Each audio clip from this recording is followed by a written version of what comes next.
At AIA Australia, we have the tools and support to help you grow your business.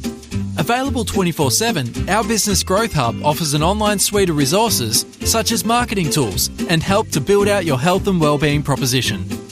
If you're looking for a trusted business partner, chat to your AIA CDM today. Okay, good afternoon, everybody. Welcome to XY Live for this week.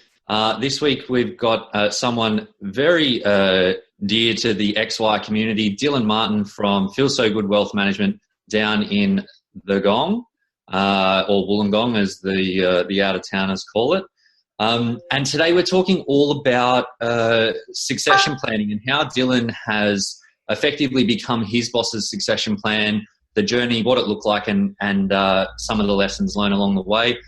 Firstly, just a special thank you to our mates at AIA for their support of these XY Live sessions. So welcome, Dylan. Great to have you. First up, can you just tell us a little bit about your background into advice and your practice? Yeah, definitely. I'll try and cut a really long story short. But yeah, first of all, thanks for having me on. I love the group. There's lots of energy floating around, which has definitely invigorated me as well, which is great. So thanks to everybody who tunes in and who contributes. It's fantastic. So long story short, I was born in South Australia. I spent the first 17 years of my life there. Basically, as a kid, I always loved numbers and finance. I used to look at the stock quotes in the paper when I was about 13 or 14. Not really knowing what to do with them or what they were, but I still looked them up and circled things and looked at patterns and all that sort of stuff. So I knew I liked numbers and finance. Basically, I met my now wife in 2004 in year 10. And long story short, at that point, I wanted to do sort of finance and banking. And she actually moved back to New South Wales. Her dad was in the Air Force. And so we did 2 years of long distance. And essentially, when I finished year 12, I had my heart and my head set on banking and or finance. So I decided to move over to New South Wales, leave my family and friends behind essentially to be with my now wife, Sarah. And obviously in the back of my mind, I thought there would be better opportunity in Sydney or in New South Wales. I actually got into uni. I got into University of Wollongong. I got offered a finance degree, and I was this close from declining it because I had my heart and my head set on banking. And my wife, Sarah, my now wife, Sarah, we'll just call her Sarah, she said, look, you'd be mad to decline the offer. Why don't you defer it for a year and see how banking goes and then work out the rest from there. So I did. I deferred the offer for 1 year just after I moved to New South Wales in Sydney. And I worked in retail banking for 6 months and I hated it. It was definitely not what I thought it would be. Had a really bad experience with a Big Four bank, and basically after 6 months I was just working in standard retail, and from then I took up the offer to go to uni. I did finance at University of Wollongong, which was great. At that point I still wanted to be in the finance or investment banking space, but it was, I think it was the second semester of my second year, we had a surprise that we weren't expecting. My wife fell pregnant, and so we had a baby on the way, and my son was born. And basically from there, my attitude towards everything changed. And I realised that to be working in finance or investment banking in Sydney, which is where most of these jobs are, requires a lot of travel, a lot of hours, a lot of grinding, basically. And so I thought that maybe it wasn't going to be best for me. And because I love numbers and I love finance and I love people, I thought financial planning was probably a good suit for me. And so I still finished my finance degree with a few electives in there for financial planning. And that's basically how I graduated and how I fell into financial planning. It was that change in my life in the second year of uni. So, okay, so you started looking at these opportunities for financial planning, and what happened next? Well, basically, I'm really happy to be where I am today, but it was a bit of luck in the beginning.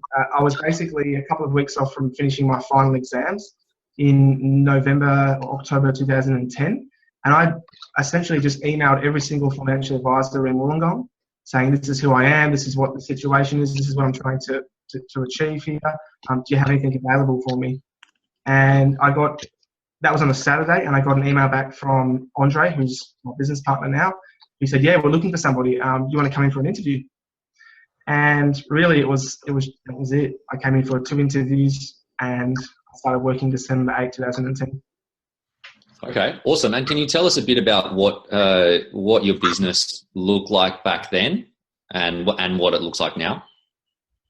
Yeah, definitely. Well, at the time when I came on board as a sort of admin power planner, sort of just learning the ropes, I believe there was a backlog of work. I think they had been short-staffed for some time, so there was a lot of work to be done and probably very quite unorganised initially. But essentially, we had a pretty standard financial planning business, mostly made up of retirees and pre-retirees.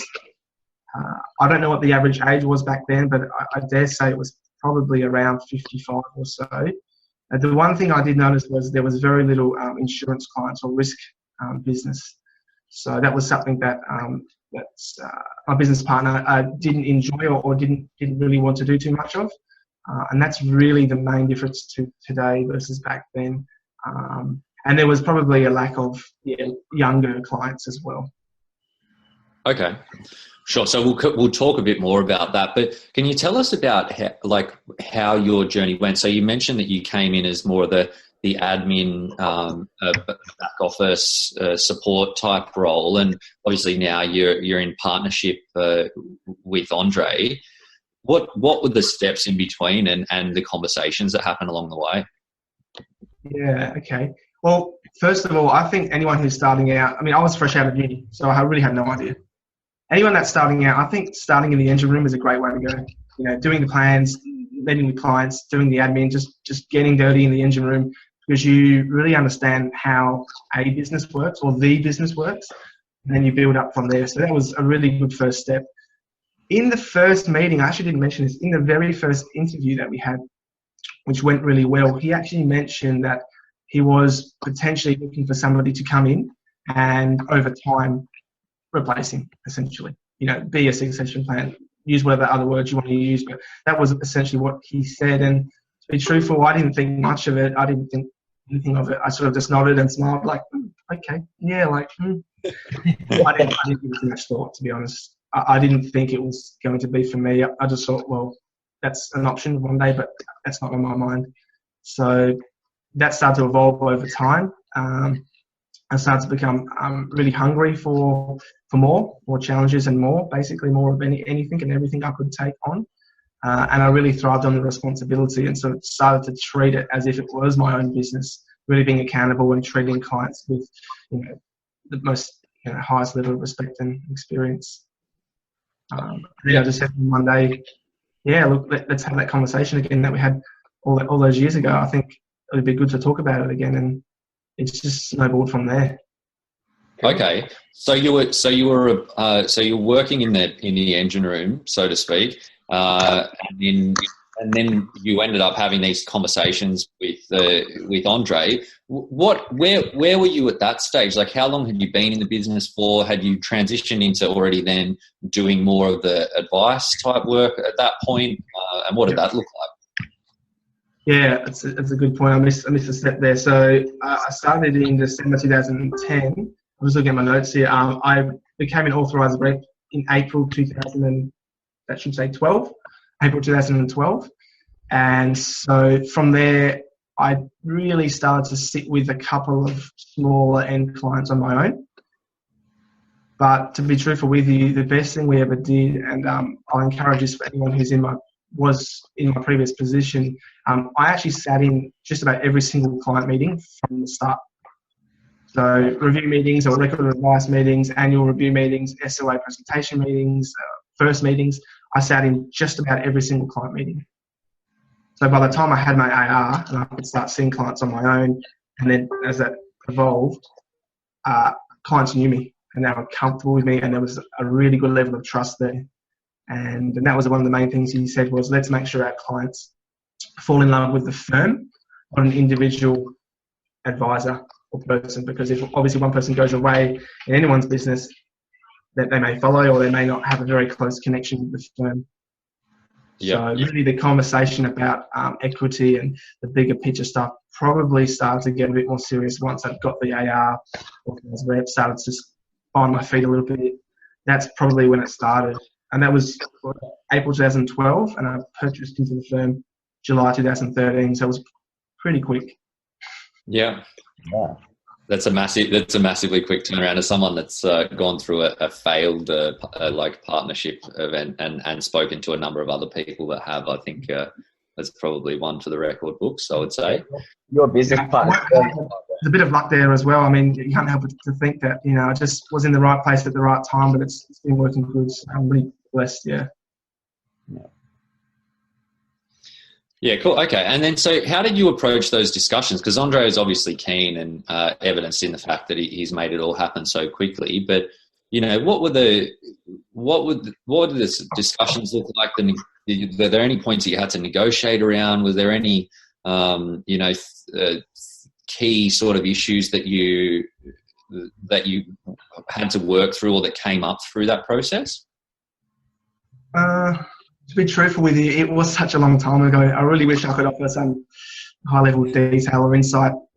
They were just really casual conversations. They were quite casual, whether they're at the pub or in the office or whatever it was. They were quite casual, and I think we just built on the concept alone of what does it mean to, to buy in or to become an equity partner or to take up equity. All those terms, we just talked in a really basic sense. And really, we just talked about what it would mean, what it looked like for him, and probably what did I think it looked like. And then we just talked about it from there in the early stages. And then I guess we had to start looking at funding and what would it cost and how are we going to make it sort of fair and equitable. So he's happy, I'm happy, because obviously he wanted to get somebody in and he wanted this to work as much as I did as well. Did you get a loan at the bank, or did you self-fund? Or did you earn your way in? Yeah, it's a great question. Look, I've got to say, this is by far, has been and still is the biggest challenge. My situation's a bit unique, so a lot of people here will be potentially a little bit older and potentially have some equity in their home or something behind them, something to back them up. Now, I've got 3 young kids under 7. I've got we're renting. So we're in a position where, we don't look very strong on paper, all right? Sure. And so the simple answer is that we were not able to obtain anything that was suitable from any bank. You've got to remember, pre-GFC, global financial crisis, the banks were loving this space. Big 4 banks, the smaller tier banks, but as you guys may be well aware, they've really tightened up in that space, and a lot of them just don't want to get into it. And then you've got particular ties with institutions and dealer groups and their intra-funding, and it gets a little bit cryptic. But in the end, we weren't able to get any help from a bank or our dealer group even as well. So the first lot was actually vendor financed, which is pretty common as well with accounting and financial planning firms. Yep. So that means the vendor, so Andre, actually lent the money, and you basically do it that way. Cool. Yeah, Andre seems like a very smart and accommodating gentleman. Yeah, he's fantastic. Yeah, I've been through a lot over the years. So yeah, he's fantastic. And so, Dylan, how did you like? I don't want you to get into your numbers, but are you able to give us sort of the broad strokes on how you approach the buy-in? Like, was it like you buy in with a small amount initially, and then with a view to increase over time? And was that sort of set in stone or dependent on anything? And what does the progression of that look like over time? Definitely. We didn't have anything set in stone, but we had a sort of a broad-based plan that we were going with. So essentially, the plan was for me to take up 30% initially, with the option of taking an additional 19 in the next year after, basically, and that was going to be the first step to see how it went, and to basically get me in and get me really really started. So that was the plan, but it wasn't set in concrete. That second tranche was optional, but in my head, in his head, in a perfect world, we just wanted it to keep revolving and keep going and going and going. How did the conversation start? Well, we didn't have any elaborate schemes or formulas to work out, what this business was worth. You guys or the viewers may be familiar broadly with, I think, the EBIT approach. There's an EBIT approach and there's a multiple earnings approach, pretty common concepts that go around. We just used a multiple of recurring income. Okay, so we basically took an average of the previous 3 years of income, and there was a magic number there, which you times it by, and you work out roughly what the business is worth, and then what it would cost to purchase a certain amount of units. Cool. Sure. Okay. And how did you personally assess that? Were there any resources that you used, or people you lent on, like mentors or anything, to do a sanity check and make sure that it was all, going to work out in everyone's interest? For the actual pricing and the valuation, I didn't go to anyone. I obviously used resources online, guides online, and I guess got a bit of information in that sense, but I didn't go to anyone to cross-check, is this a great deal or is this a poor deal for me? Because I felt I had a pretty good understanding of what the going rates were for different types of income within a business, and I was quite comfortable. We settled with smack bang on 3. It might be a little bit lower because there's a discount there, but we settled on 3. So I didn't get any mentoring. Yeah, pretty standard sort of multiples, I suppose. Most fall into that sort of around that number. Okay, and so did you have was there any sort of ties to how you guys measured success in, your work up to that point, or as you were going through that buy-in process around, perhaps revenue targets or client satisfaction or client numbers or anything like that, or was it independent of all that? What are you asking, if it was independent, the actual decision to provide equity? Or? No, so as in how you started having these discussions that you ended up buying in pretty shortly after. In the in-between period, was there any saying that we're going to consider that a success, or that you'll be eligible if you had certain targets to reach to get there? Or no, there was nothing like that. There was no revenue targets, no set targets. I think the one thing I could probably offer there is that I remember him saying to me, because he had a very good level of trust, and he obviously believed in me and believes in me, that he mentioned that he really loves it that I treat the business as if it's my own business when it wasn't. So I've always been really accountable and basically trying to run the business and help run the business, even though I was just an employee, bringing in new processes, new systems, trying to improve things, just basically going above and beyond for so many years and just treating it as if it was my life, basically. Yeah. So I had a really high level of trust between us, but there was no targets or revenue targets or anything like that. He was very happy with how everything was going, and we were both very happy. Yeah, awesome. Well, that's always good. And so, was there anything if you went back to the start? Is there anything that you would do differently next time around? Yeah, it's a good one. I don't think so. I mean, what if I had any more information on my hand? I mean, probably not. I dived into it. I've always told myself that I would rather fail doing something and giving it a really red hot crack than not to have tried at all. So to be truthful with you, I don't know what information I might have been armed with if I went back, but I don't think I'd change anything.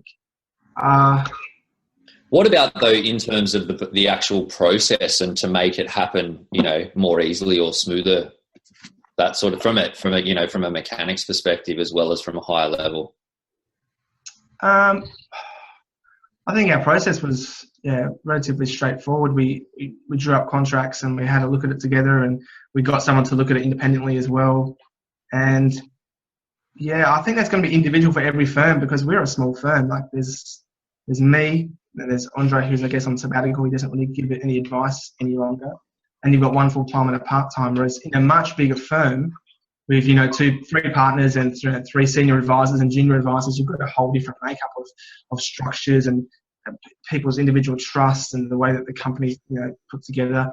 I think at the end of the day, I was really hamstrung by the fact that I didn't have any equity or any house behind me.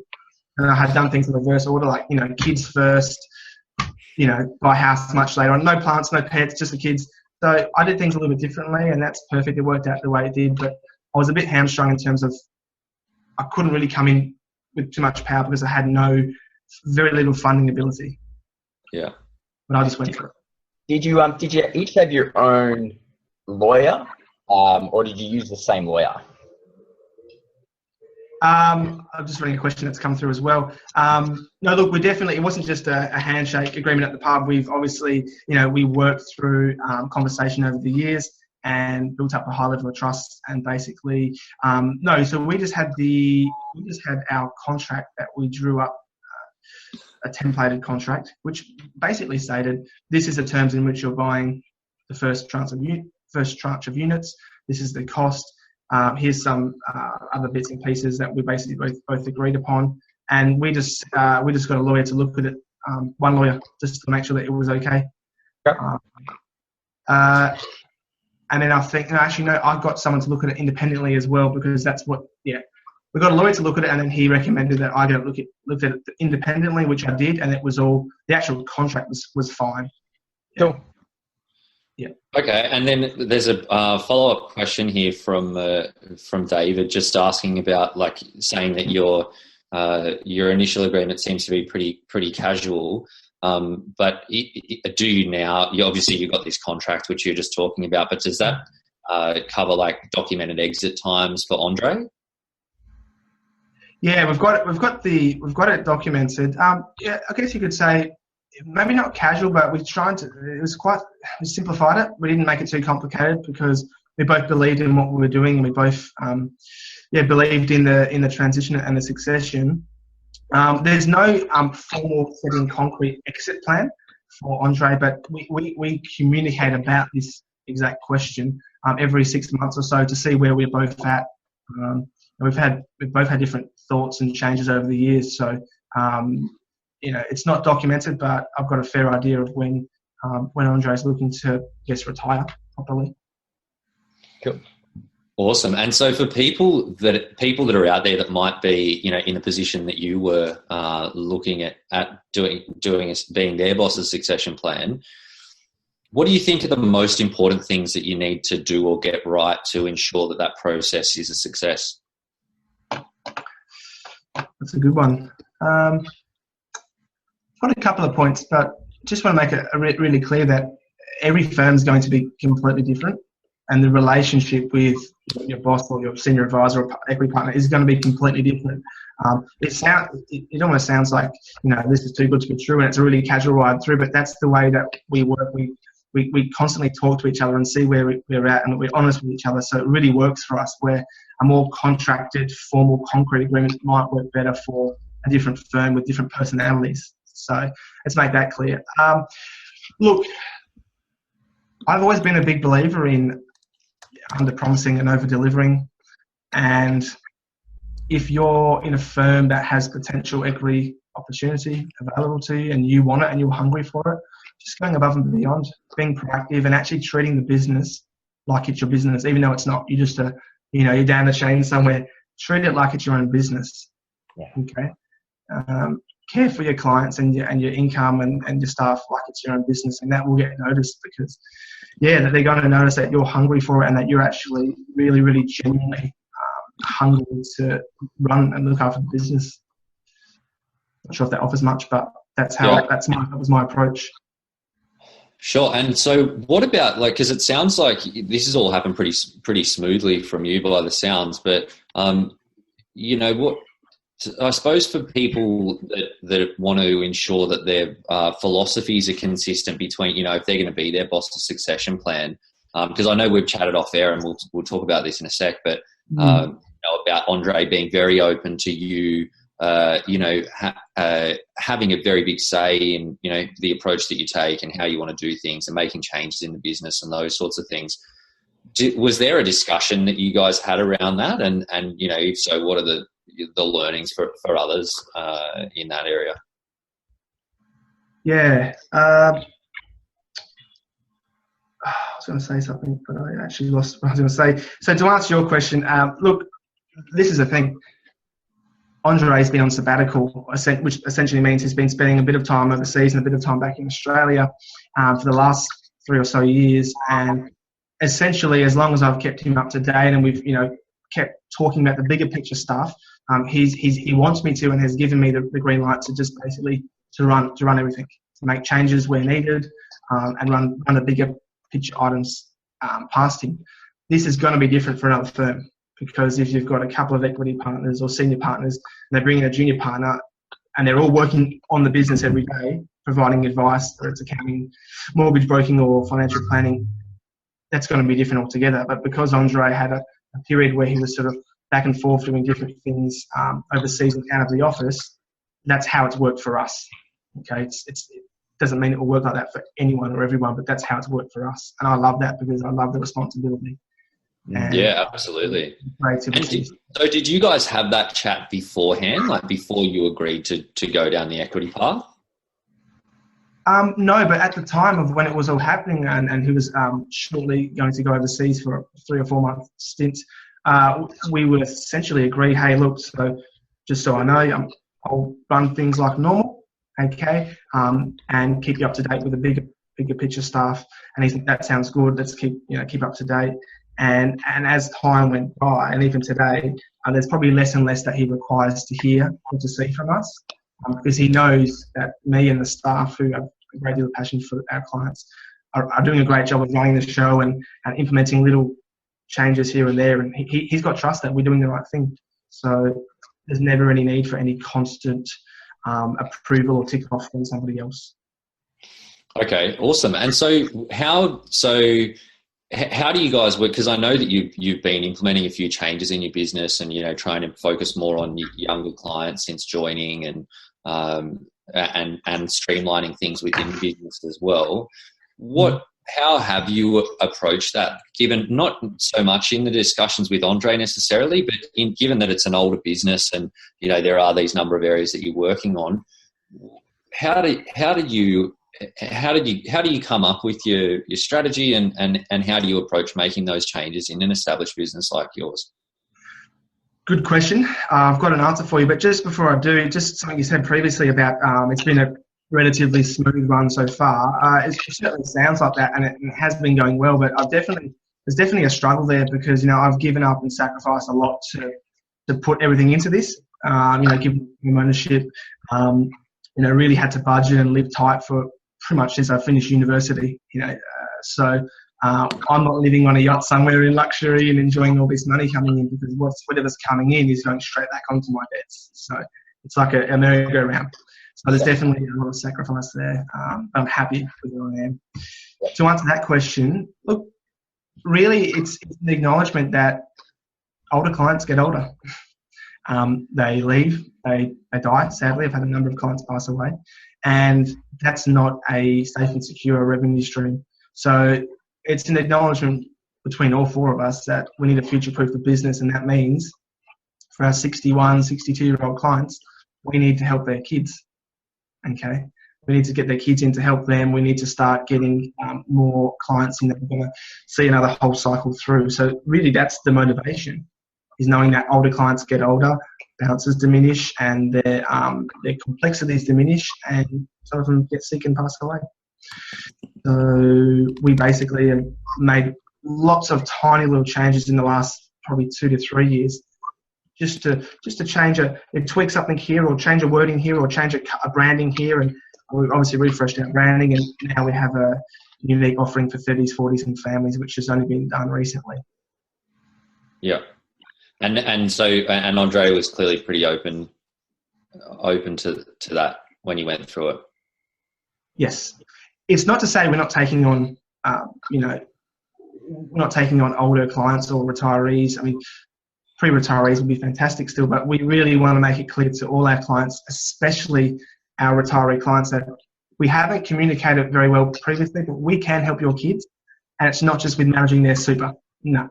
We can do lots of other things for your kids that they probably don't know. And so it's just basically getting that out and communicating that to our clients regularly.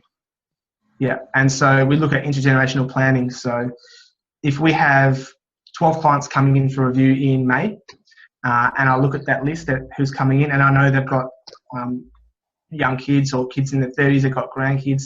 We'll send them out a pack in the mail, which is sort of telling them this is how we can help your kids, and as a prompter. And then in the meeting, when I've got the door closed, I've got some time to catch our breath and actually have a conversation. I'll bring up that pack that we sent them and start talking about the kids and how we can help and the grandkids and everything family orientated.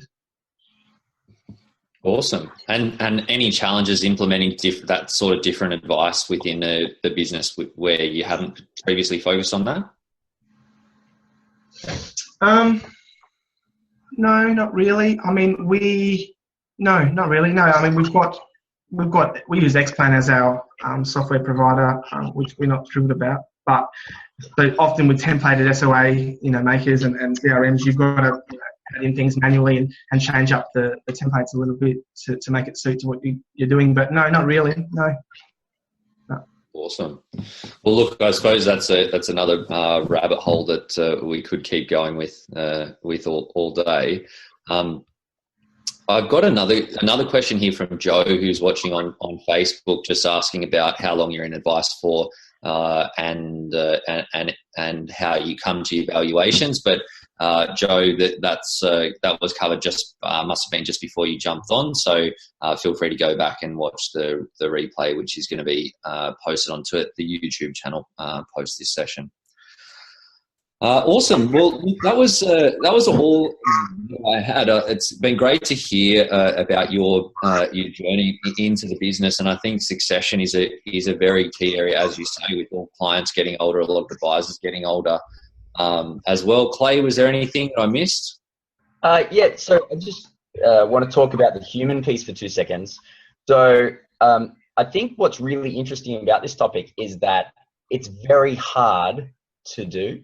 Ben, yourself, you found that when you tried to do it in a previous role. I think a lot of people really struggle with it. I think what generally happens is an advisor will say, oh yeah, that's a great idea sometime in the future, and it never gets a contract. And then when push comes up, so to speak, typically the advisor goes running. That hasn't been your experience. And listening to you, it looks like you probably just came in really focused, and almost, vicariously picked up the job as the boss over time. And so it almost sounds very natural the way that you do it. I guess my question is, are you happy with the result? And considering that you are probably putting in a lot more work than Andre, who's on sabbatical, and then putting a lot of that money back in his pocket to pay down the loan, also for him to receive dividends. Is the whole thing? Do you look at it and do you say, yeah, I'm really glad that I did it? Yes. So I don't just receive a profit share from the business based on how much I own. I receive a salary like any other employee as well. So yeah, so I'm working in the business, I'm getting a salary, and that's how that works. I'm very happy. Look, the way my approach has changed a little bit in the last 6 months or so. I guess I was really, really set, and we all were set on me taking over 100% eventually. The only thing I'm not happy with is the speed in which it's panned out. A lot of people will think, well, it's gone so quickly, why are you unhappy? But we had a set plan. But again, with my inability to continue taking up additional funding, it's really hamstrung the timeline that we had in the back of our heads. So I'm really open now. I'm thinking, I could take 100 one day. I could just move up to a very high majority share and let the rest run off. We could get another partner in one day. We're really trying to keep a very open mind. I think because what happened for a while is I got very narrow-minded. I got set on this magic number. It's very easy to do for someone like me, and it can get you down. So I tried to open up and say, let's keep working hard. Let's do the best we can do. And, if things change slightly, the plan alters a little bit, that's okay. We'll just deal with it and we'll make the best we can. Does that answer your question? Yeah. Yes, it does. And the other thing is, in my head, if this doesn't work out and in 3 or 4 years' time, we're not where we wanted to be and it just doesn't work out, all the hard work that we're putting in now, we're increasing the value of the business. You have to remember, Okay, the value of the business is stagnant. It's increasing. Right?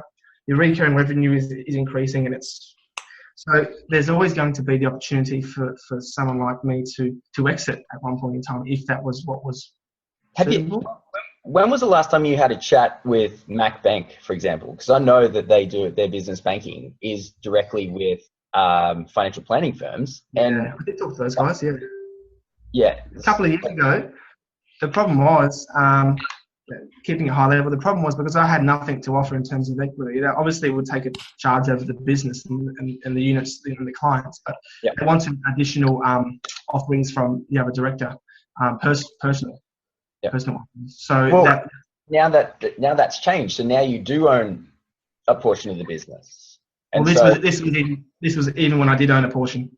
I did have an equity. Yeah, right. Yeah. Look, things may have changed. You know what? You're spot on, Clayton. Things may have changed in the last 2 to 2.5 years. It's probably important for me to talk to some people and refresh it.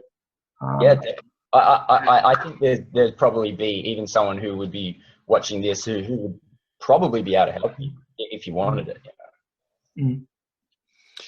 And so just to follow up on that question, Dylan, because obviously you come into the business, you're working your butt off, you're making changes and connecting with new clients and looking after the clients. For you, because what do you see as the main advantage of you buying into the established business? Like, do you see it as that taking that step, it gives you a bit more security because you're already sort of there as an employee and, you're getting warm handovers to the clients? Or do you approach it more as like effectively you're just buying a book over time but doing it in a staged way? I'm not really sure how to answer that other than, I felt a part of the business once we started having all the client meetings with me in the meetings. So every client knows me really personally.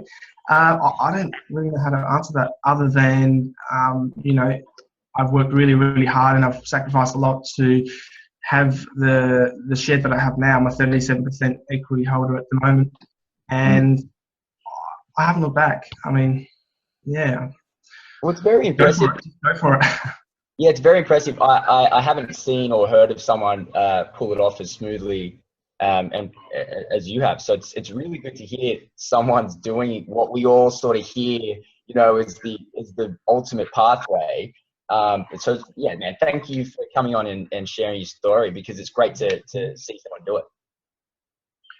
Yeah, thanks, Clayton. The most important thing, I'm pulling out points that I've just remembered from a few moments ago. The most important thing, I think somebody mentioned it about if there's anyone that's looking to buy in or do what I've done, you've really got to make sure that your values and your culture and the way that you approach the world and your clients is exactly the same as the person who you're buying from or the firm, because if there's any hint of unalignment, it's just not going to work. It's just not going to work. I think Amanda mentioned that in a comment somewhere some months ago. You've got to be really careful. You've got to be on the same page. You've got to have the same value or similar values. There really has to be a clear connection because you guys have just mentioned it can turn out pretty bad. Cool. Yeah, absolutely. And it sounds like from what you're saying that there's a lot of sort of the right place, right time, right values. I'd go buy a lottery ticket if I was you, Dylan, I reckon, with that sort of life. Yeah. I know it's a lot of hard work as well, so I'm not trying to take away from the work because I know that you've worked your butt off in your business. But I think it's great. As Clay said, it's great to see someone where it does work out for them as well. So hopefully we've given some motivation to the aspiring advisors and the aspiring business owners. Look, 95% of our total income is ongoing, and probably on any given year, 5 to 7% is upfront.